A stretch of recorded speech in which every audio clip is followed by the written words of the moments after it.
so that, okay, so name that.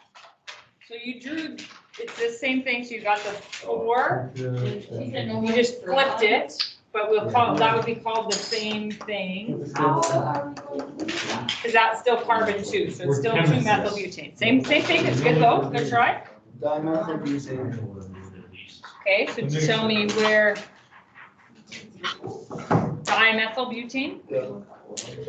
Or propane, sorry. Okay, yeah. I'll get it. So 2,2-dimethyl propane. Okay, perfect. So you guys have just created 3 different isomers for the same molecular formula. And that's what today's lesson is isomers. Molecules that share the same chemical formula. So we would call these all C5H12. But because they're arranged differently, they're going to have different properties. We're going to introduce 2 different classes or types. Whose nitrogen is this?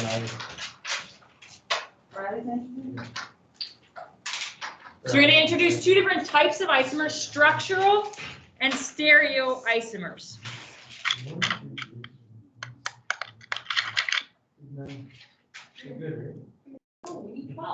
So what you guys built is called a structural isomer, and they have the same chemical formula bonded in different arrangements. They have different physical and chemical properties, and how they're built is going to change their properties. So pentane, the straight 5-chain carbon, has a boiling point of 36 degrees.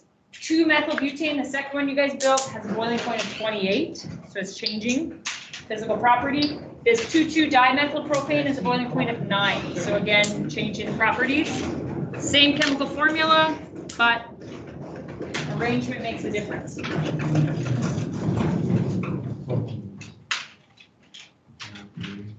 As you get more carbons, you can imagine the more isomers you can create because there's no more possible arrangement. So C7, so C7H16, so like a heptane is the long chain, it has 9 possible alkanes.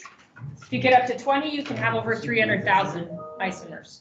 So makes sense, the more carbons, the more you can move them around.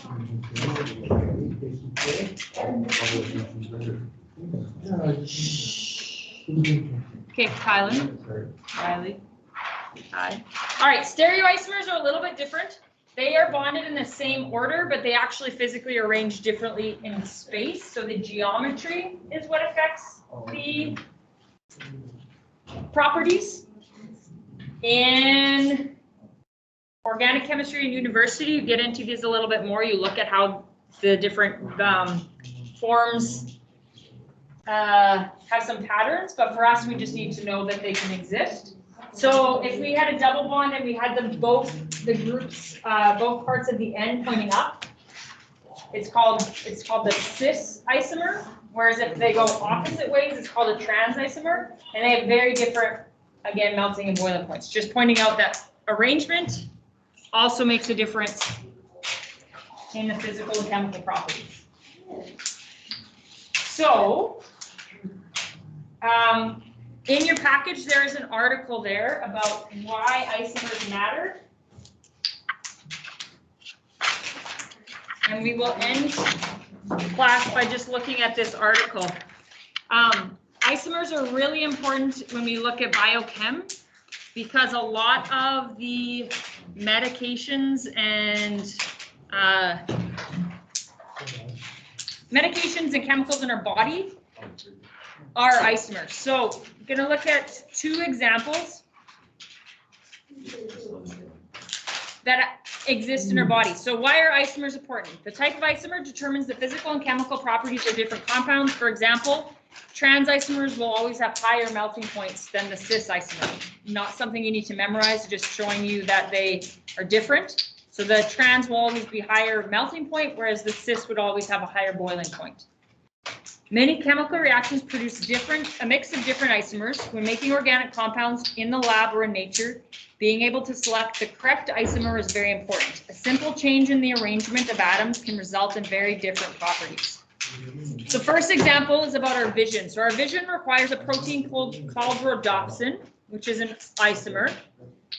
Rhodopsin uses cis-retinol, which we get from vitamin A, which is converted to the trans-retinol. So it switches from being same side to opposite sides when it's exposed to light. So these photons, or these light particles, Keegan and Aiden, please return back to grade 9. Keegan and Aiden, please return back to grade 9. are released to a protein inside the body, transported to our visual system, absorbs the light, produces the isomer. So basically when we see light, it flips it, and then that's what actually creates the picture in our mind. Second example is an interesting one because it's talking about medication. So one of the, by far the most well-known example of the negative effects of the wrong isomer is the use of thalidomide. So this drug was prescribed in the 50s and 60s to treat morning sickness in pregnant women. So first trimester, you get really sick. Doctors found this, they had found this thalidomide, they prescribed it to women, stopped the morning sickness, seemed really great.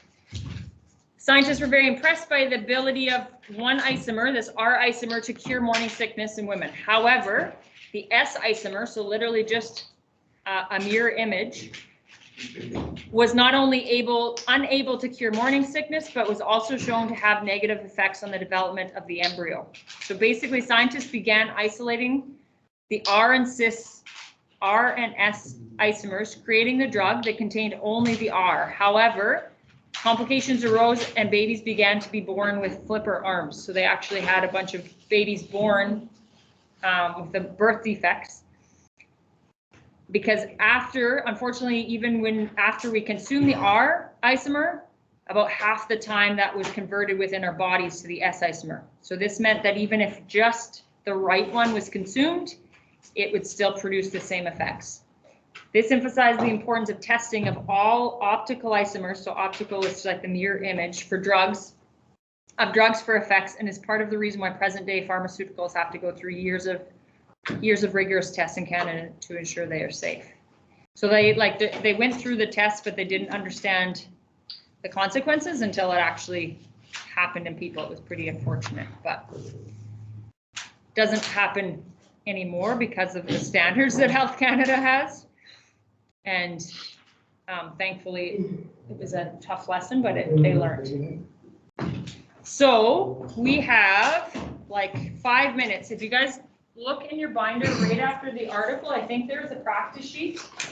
I think there should be, yeah, practice drawing and practicing isomers. You can try the first 2 questions, and then that should be good for today.